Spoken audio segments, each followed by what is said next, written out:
Alors comme il a été dit, moi je suis juriste, donc je suis enseignant-chercheur à l'université, je suis maître de conférence en droit, et en ce moment précis je suis en disponibilité pour l'université et je travaille donc à plein temps pour l'association Juristes pour l'enfance. Alors c'est une association, comme son nom l'indique, de juristes, désireux de mettre leur expertise juridique, leur savoir-faire, leurs compétences au service de la défense et de la promotion des droits de l'enfant. Alors qu'est-ce qu'on fait en 2 mots? Notre action numéro 1, ce sont les actions en justice. Alors par exemple, nous avons déposé des plaintes contre les sociétés américaines ou ukrainiennes ou indiennes de gestation pour autrui qui viennent proposer en France aux Français leurs services de GPA. Nous produisons une expertise auprès des parlementaires, des décideurs publics dans le cadre des projets de loi. Oui, par exemple, il y a quelques mois, le ministère de l'Éducation nationale a proposé à tous les collégiens de France un test d'anglais dans le cadre du brevet des collèges. Et ils devaient cocher es-tu garçon, fille, autre. Voilà, donc on a fait un communiqué de presse, appelé le ministère, il se trouve qu'il y a TF1 qui s'y est mis, donc ça a aidé aussi, et hop, ils corrigeaient. De temps en temps, ça marche, pas toujours. Voilà, on fait ce genre de choses-là. Et on essaie aussi donc en fait, on est là pour décrypter les enjeux juridiques des projets, pour dire, ok, vous voulez faire ça, il faut réaliser que ça a ça comme conséquence. Est-ce que c'est vraiment ça que vous voulez? Donc expliquer, apporter un décryptage des enjeux juridiques des réformes. Alors pour tout vous dire, donc lorsque Guénaël m'a invité à venir à ce congrès, j'étais un peu réticente, non pas de venir ici bien sûr, mais d'intervenir. Parce que moi je suis juriste, je travaille sur le droit, alors autant vous dire que le témoignage c'est pas mon truc. Moi je mets le feu à rien, hein. Moi je sais pas haranguer les foules, je sais même pas, voilà. Bon, et puis alors en fait j'ai été un petit peu rassurée entre guillemets parce que nous savons bien que je ne suis pas là pour me donner un modèle et aucune de nous. Notre seul modèle, c'est le Christ, voilà, très bien. Et ça, on le sait. Alors pourquoi est-ce qu'on parle quand même? Eh bien, parce que nous sommes des êtres incarnés et que nous avons fait l'expérience que le Christ se sert des unes et des autres pour nous parler, pour nous encourager, nous inspirer. Et moi, clairement, je le sais très bien, j'étais inspirée par de nombreuses personnes. Je pense cette nuit, on en parlait avec Clotilde. Vous voyez, quand j'étais jeune, il y avait une... Et ce que je veux dire, c'est que ce n'est pas forcément des saints canonisables qui nous ont inspirés, donc c'est pour ça que je me sens à l'aise pour parler. Moi, j'étais très inspirée quand j'étais jeune par la chanteuse des Cranberries, Dolores O'Riordan, et Clotilde m'a dit qu'elle aussi, justement, voilà, c'était une chanteuse irlandaise, une rockeuse au top des hit-parades, et qui assumait complètement le fait qu'elle était catholique, elle était pour la vie, elle a fait une chanson sur l'avortement, et je me disais, waouh, mais comment elle assure! Voilà, et donc ça, c'est le genre de personne, en effet, qui a inspiré plein de monde sans le savoir, et de façon un peu plus proche, bien sûr, on a tous rencontré des gens qui nous ont inspirés, moi, qui m'ont permis de réaliser que les chrétiens ne pouvaient pas ne pas se sentir concernés par ce qui se passe autour d'eux. C'est incompatible avec notre qualité de chrétien, et puis de façon un peu plus appliquée, qui ont donné l'exemple justement d'engagement, et qui ont déclenché une espèce de culpabilité, mais de bonne culpabilité, c'est-à-dire « Waouh, eux ils font ça, mais en fait je fais quoi moi? Et qu'est-ce que je peux faire ?» Bon, voilà, donc c'est pour ça que je suis là, et donc pour vous expliquer en fait, pourquoi est-ce que je me suis engagée dans la défense de l'enfance. Bon, en ce qui me concerne, donc en tant que catholique, je me sens concernée par ce qui arrive à mes frères et sœurs humains, tout simplement parce que le Christ s'en soucie, et que j'essaye de faire mien les sentiments du Christ autant que je peux, quoi. Et donc je me sens concernée d'abord par le salut des âmes, et parce que je crois que le Christ est mort pour tous. Et à ce titre, le fait que les structures sociales soient des structures de péché, comme dirait Jean-Paul II, ou des structures de salut, ne me laisse pas indifférente. Et ça, c'est vraiment le créneau du droit, quoi. Alors certes, nous sommes libres, quoi que dise la loi, quoi qu'elle autorise, quoi qu'elle interdise, ça ne supprime pour personne sa liberté et sa responsabilité propre. C'est pas parce que la loi permet de faire des procréations médicalement assistées, avec donneur, la justice a permis à certaines femmes de faire des procréations post-mortem, avec un père défunt, on peut faire une PMA quand on est célibataire, qu'on est obligé de le faire. À la fin, chacun prend ses propres décisions. C'est pas parce que la loi permet d'avorter qu'on est obligé de le faire. C'est pas parce que la loi me fournit une procédure pour répudier mon conjoint que je ne garde pas ma liberté et ma responsabilité de le faire ou non. Voilà. Donc ça, d'accord, la loi c'est un seul élément, mais enfin il faut reconnaître que eh bien, les lois, elles vont soit nous aider à faire des choix justes, à prendre des bonnes décisions, soit elles vont rendre ces choix justes beaucoup plus difficiles et même parfois carrément héroïques. Voilà, donc c'est pourquoi la question du droit est très importante à mes yeux. Et puis de façon plus directement tangible, donc même si je ne perds pas de vue le salut éternel, mais même tout simplement déjà aujourd'hui, maintenant, ici-bas, eh bien, je me sens concernée par l'existence terrestre de la société qui m'entoure, et les lois ont une incidence sur notre vie ici et maintenant, parce que les lois vont contribuer à fonder les relations sociales sur la justice, ou pas. Donc elles vont contribuer au bien commun de tous et de chacun, ou alors elles vont dégénérer en loi du plus fort, d'ailleurs ce qui est exactement l'inverse du droit, et ça n'apportera le bonheur à personne. Voilà. Donc en tant que juriste, eh ben, je me suis sentie, et je me sens toujours, une responsabilité spéciale d'œuvrer pour la justice, de m'engager pour la justice, parce que la justice, elle n'est pas le résultat de l'inertie, hein. Elle est le résultat d'un effort, d'un combat, d'un engagement, d'engagement au pluriel. Et moi, personnellement, je me trouve vraiment confrontée à une crise existentielle du droit, mais en fait, cette crise, vous allez voir, je vais la décrire, et elle vous concerne toutes, elle nous concerne tous, parce que le droit, c'est l'affaire de tout le monde, à partir du moment où nous vivons en société. Et donc, face à cette crise, mais vraiment existentielle du droit, je ne peux pas me résoudre à rester les bras ballants, à regarder la société s'écrouler, quoi. Nous vivons en effet un temps de grave crise du droit, et donc crise des relations sociales. Il n'y a qu'à voir la qualité du lien social, franchement, hein, pour voir les effets.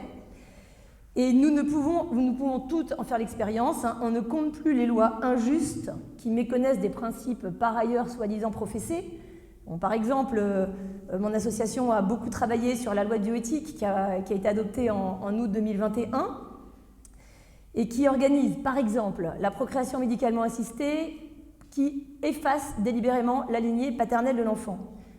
Dans le même temps, enfin, il y a quelques années, la France a ratifié un texte qui s'appelle la Convention internationale des droits de l'enfant, un texte de l'ONU, donc qui est obligatoire pour la France, qui a une valeur supérieure aux lois, et qui pose pour chaque enfant le droit, dans la mesure du possible, de connaître ses parents et être élevé par eux. Donc comment est-ce qu'on peut à la fois prétendre qu'on respecte ça, et en même temps légaliser des pratiques qui vont délibérément effacer un des parents de l'enfant? Donc on voit bien qu'il y a une incompatibilité. Alors, il reste des lois justes, hein, il y en a même encore un paquet, mais malheureusement, elles ne sont pas appliquées. Par exemple, je prends un autre sujet un petit peu proche, mais au moins ça c'est des choses faciles à comprendre. En matière de gestation pour autrui, la GPA, eh bien, le Code pénal français sanctionne, c'est un délit, le fait ce qu'on appelle l'entremise en vue de la GPA. Donc c'est le fait pour un individu ou une société, commerciale ou même pas d'ailleurs, peu importe, de se poser en intermédiaire entre des clients potentiels et des mères porteuses. Donc ça, c'est une infraction, comme les excès de vitesse au code de la route. C'est pareil, c'est une infraction, c'est un délit. Eh bien, vous avez des sociétés américaines, indiennes, ukrainiennes, dont j'ai parlé tout à l'heure, qui viennent en France démarcher le marché français et proposer leurs services en toute impunité. Nous avons déposé de nombreuses plaintes. Pour l'instant, elles sont toutes restées sans suite. Et c'est pas la peine d'aller sur des forums sur le Darknet hein, pour trouver ça. Ça se passe Espace Champéret à Paris tous les ans au Salon Désir d'Enfants. Enfin, sauf cette année, justement, il n'y avait pas de stand GPA, tant mieux, parce que ça finit quand même par porter un petit peu des fruits. Et puis la semaine dernière, c'était carrément à l'Hôtel Dieu à Lyon. Voilà, et donc concrètement, si vous laissez votre voiture dans la rue sans mettre de l'argent dans le parc-mètre, vous allez avoir une amende, puis sans sursis en plus, hein, direct. En revanche, si vous faites l'intermédiaire d'un business de GPA, vous risquez rien. Voilà, et donc c'est ça l'état du droit. J'ai donné juste deux exemples, mais en fait on pourrait multiplier. Donc nous faisons l'expérience de cette crise profonde. Alors d'où est-ce qu'elle vient? Eh bien de façon très très schématique, on pourrait résumer ça comme ça, c'est que l'homme contemporain, et parfois c'est nous, l'homme contemporain considère tout ce qu'il n'a pas choisi comme étant une atteinte à sa liberté. Donc atteinte à la liberté égale insupportable, et à juste titre d'ailleurs, parce que si c'était vraiment une atteinte à la liberté, en effet, il faudrait s'en libérer. Donc ça veut dire que pour devenir soi-même, eh bien, notre société véhicule l'idée qu'il faudrait se libérer de tout ce que nous n'avons pas choisi. Donc évidemment, famille, histoire, corps, enfin tout. Et nous voulons bien obéir à des règles, parce que de toute façon la vie en société suppose quand même un peu des règles, sinon franchement c'est le bazar. Nous voulons bien obéir à des règles, mais uniquement les règles que nous avons choisies, que nous nous sommes données à nous-mêmes. Et ça remonte déjà à Kant. Pour lui, justement, c'est ça qui fait la dignité humaine. C'est la capacité de l'homme de se donner ses propres lois. Et sous-entendu, de ne pas obéir aux autres lois, celles qu'il ne s'est pas données à lui-même. Alors, côté droit, ça donne quoi? Eh bien, en droit, ça revient à refuser explicitement et expressément toute allégeance considérée comme insupportable à des valeurs supérieures, à une espèce d'idéal transcendant de justice. Quelle horreur, la morale, parce que la justice, c'est une vertu. Et de n'accepter que les lois, que les règles que nous nous donnons. Alors on se donne comment? Idéalement par consensus, au pire on les impose, mais ce sont les règles que nous nous donnons. Et ça s'exprime de façon vraiment symptomatique dans la Déclaration des droits de l'homme et du citoyen produite par la Révolution française. C'est quoi la loi? La loi est l'expression de la volonté générale. C'est pas la loi est là pour chercher des relations justes entre les hommes. Non, la loi est l'expression de la volonté générale. Volonté générale parce qu'on est bien obligé de se donner des lois ensemble, encore une fois, sinon, si chacun décide de sa loi, ça ne fonctionne pas. Alors, quelques générations plus tard, un peu d'individualisme qui est le produit de tout ça, vous imaginez que, enfin, vous constatez que la volonté générale, aujourd'hui, tout le monde s'en fiche royalement, et ce qui compte, c'est ma volonté propre. Ce que je veux, je le revendique comme droit. Et le résultat, c'est que le droit est devenu une espèce de rapport de force entre volontés individuelles qui réclament chacune la satisfaction de leur intérêt, de leurs désirs, de leur volonté. Et ce rapport de force, justement, c'est exactement l'inverse du droit. Et dans ce rapport de force, qui est le perdant? Eh ben, c'est toujours le plus faible, parce que c'est ça, justement, le problème de la loi du plus fort. Et l'enfant est toujours et systématiquement le plus faible. Et c'est donc lui qui est toujours sacrifié au rythme des réformes législatives et des décisions de justice. Et c'est pourquoi, avec quelques juristes, eh bien, nous sommes engagés à mettre nos compétences juridiques au service de la défense de l'enfant, avec ce que nous savons faire, donc les armes que nous avons, le droit. Alors moi, je m'étais engagée à l'origine, s'il est possible de mettre un point à un instant T, c'est un peu arbitraire, mais enfin, sur un point précis, c'était la défense des embryons. C'était avec la première loi de bioéthique, et donc la loi permettait d'utiliser des embryons humains pour la recherche, avec comme condition pas mal hypocrite qu'il fallait que la recherche ne puisse pas être réalisée autrement. Et puis voilà les premières autorisations de recherche sur l'embryon données par l'Agence de la biomédecine. Et donc on constate que déjà la loi est injuste parce qu'on utilise des embryons pour faire des recherches, mais qu'en plus elle n'est même pas respectée parce que c'est des recherches qui pourraient être faites avec des embryons animaux ou des cellules souches autres que les cellules embryonnaires. Sauf que l'avantage c'est que les embryons humains ils sont produits par la sécurité sociale, ils coûtent 0 €, et donc ça va être beaucoup plus pratique que d'avoir des embryons animaux ou de récupérer des cellules souches totipotentes induites si vous voulez vraiment tout savoir. Bref. Et donc je me dis, ouais, en fait il faudrait faire un recours. C'est du boulot faire un recours, il faut trouver un requérant, tout ça, bon bref, mais enfin on a fait le recours. Et ça, c'était déjà la première chose. Après ça, l'occasion m'a été donnée, parce qu'en fait les occasions se sont multipliées. Il y a eu les embryons, puis ensuite il y a eu le mariage, alors ça, la filiation, l'adoption, maintenant c'est la transidentité. Et en fait, dans tous ces domaines-là, eh bien, j'ai été sollicitée pour donner mon avis, enfin donner mon expertise plutôt, et donc me retrouver, m'exposer. L'actualité a élargi le champ, et il a fallu prendre la parole en public, à la télévision, dans les commissions parlementaires. Et là, très franchement, c'est quand même une autre affaire. Parce que faire un recours pour une fondation requérante, c'est quelques nuits blanches, je ne vous le cache pas, mais enfin, voilà, c'est du boulot, c'est tout. En revanche, aller prendre la parole, il ne faut pas être naïf, c'est un combat. Et ça demande vraiment un engagement et de s'y tenir, parce que nous sommes systématiquement, quand on essaie de défendre la réalité et la vérité, nous sommes systématiquement présentés comme ceux qui veulent empêcher les autres d'être heureux. Toutes ces réformes sont présentées comme des progrès pour plus d'égalité, plus de liberté, plus de bonheur. Et si on apporte la nuance, si on apporte la contradiction, si on montre en réalité ce qui est derrière les slogans, et les slogans politiques, eh bien voilà, on passe pour être ceux qui veulent empêcher les autres d'être heureux.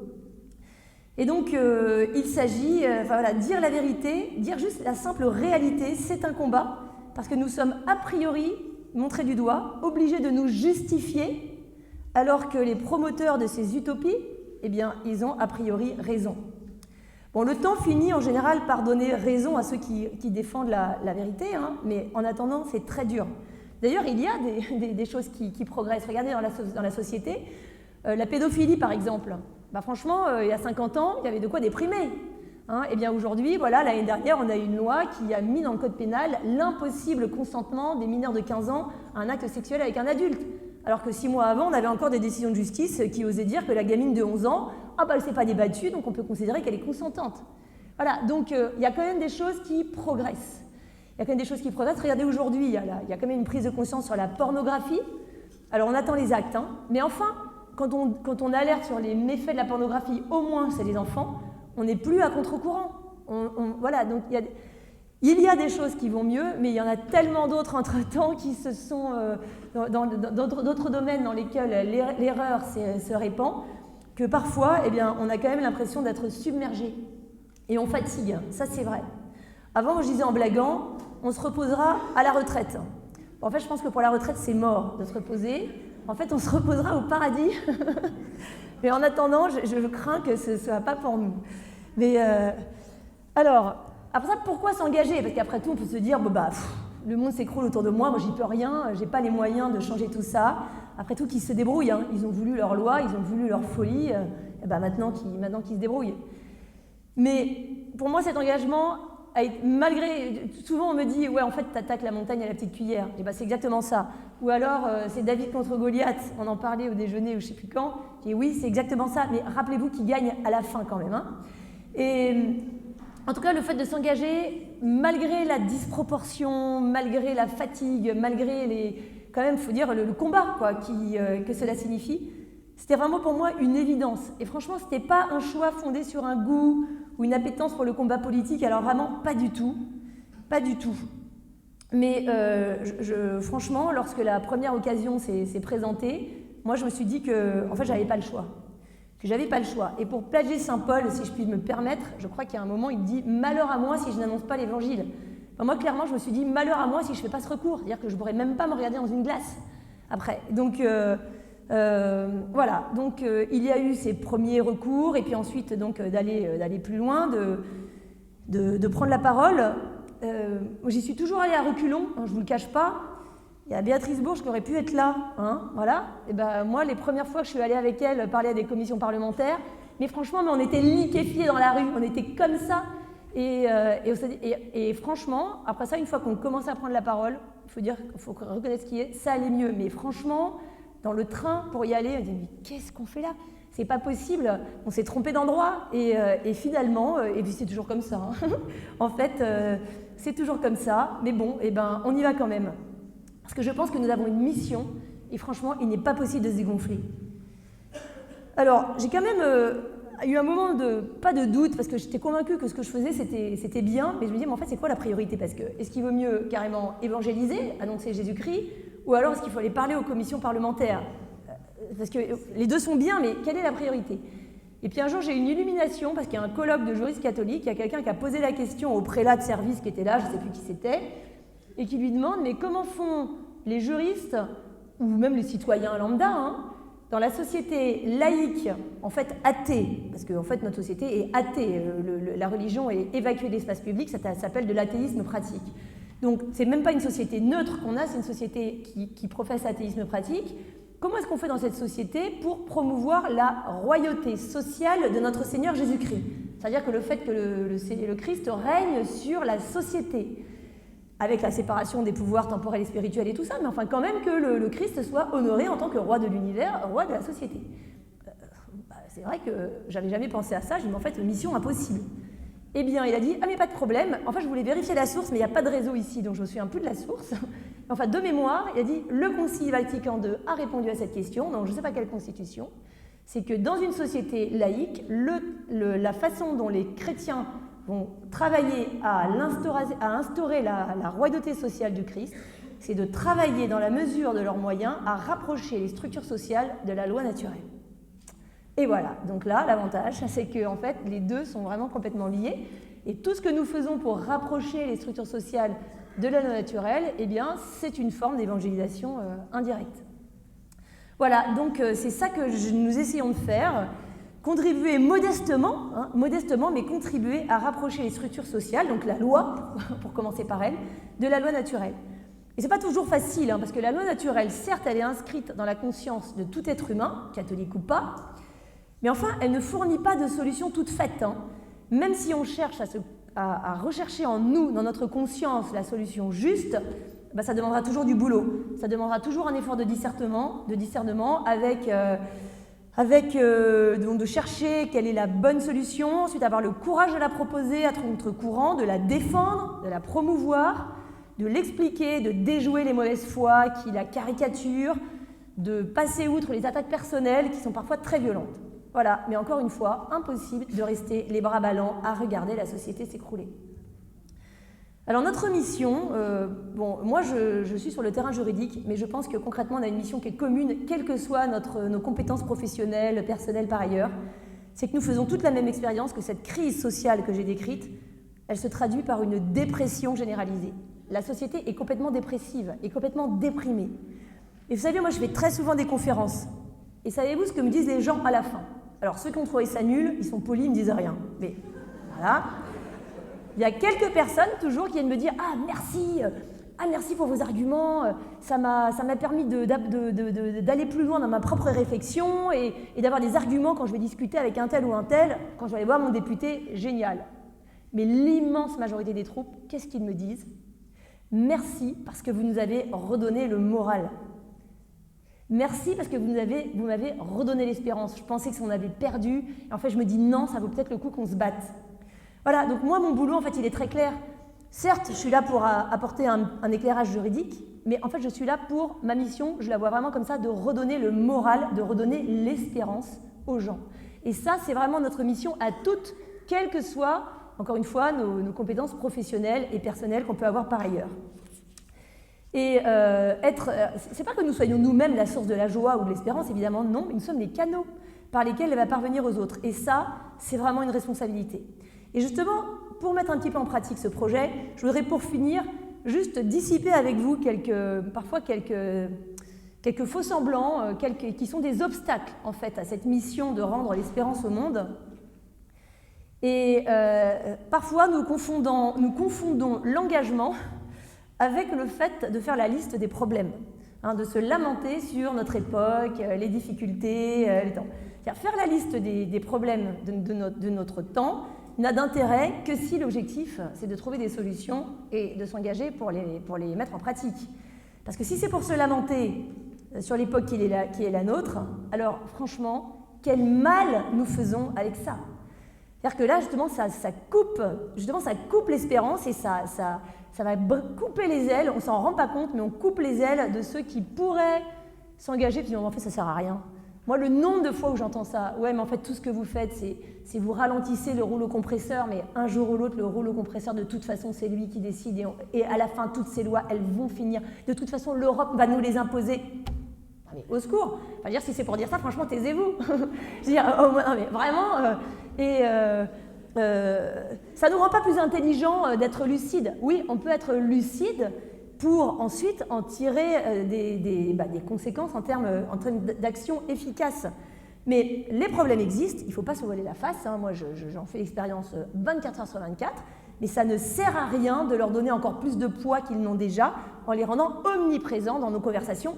Imaginez nos pauvres gosses qui entendent toute la journée leurs parents qui se lamentent sur... Et comment voulez-vous qu'ils aient envie de changer quoi que ce soit, de s'investir dans quoi que ce soit? Tu vois, j'avais lu un article dans Elle ou je sais pas quoi, donc c'est pour vous dire les références, et qui disait, ça n'avait rien à voir, c'était un truc sur... Si vos enfants râlent tout le temps, demandez-vous s'ils ne sont pas en train de vous imiter. Mais Ah, les jeunes aujourd'hui ne s'engagent pas. Mais pourquoi voudriez-vous qu'ils s'engagent si on est tout le temps en train de se lamenter et de se plaindre et de pester y compris contre les gens de notre propre camp et de l'Église?